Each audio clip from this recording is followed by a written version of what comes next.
अंजलि जी, सूरत से। राधे राधे महाराज। महाराज जी, आत्म प्रेम और स्वार्थ में क्या अंतर है? कैसे पता चलेगा कि मैं आत्म प्रेम कर रही हूँ या स्वार्थी हो रही हूँ? आत्म प्रेम निष्काम होता है और स्वार्थ देह से संबंधित। देह संबंधी जितनी भी मांगे वो सब स्वार्थ है, और जहां मांगे खत्म हो जाते हैं उसे आत्म प्रेम कहते हैं।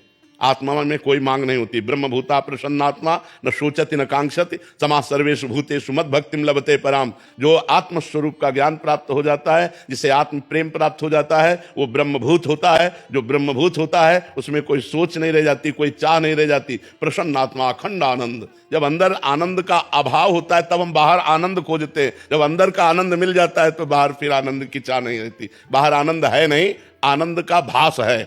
जैसे रेत में सुबह सुबह जब गंगा जी किनारे भ्रमण करते थे तो जो किरण पड़ती थी तो ऐसा लगता था निर्मल जल भरा हुआ है और एक बूंद पानी नहीं। उसे मृग मरीचिका कहते हैं, मरुभूमि में जल का भान होना।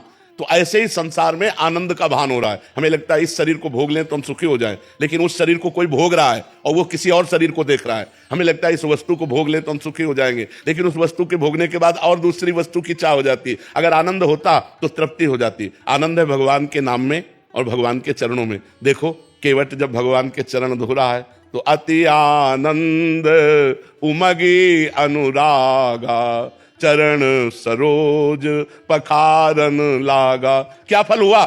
भगवान सीता जी की अंगूठी दे रहे हैं तो क्या कह रहा है? अब कछुनाथ न चाहिए मोरे दीन दयाल अनुग्रह तो। अब मुझे नहीं चाहिए। जहां चाह खत्म हो जाती है उसे आत्म प्रेम कहते हैं, और जहां चाह रहती है उसे स्वार्थ कहते हैं। वो चाहे जितना महान चाह हो, वो स्वार्थी है।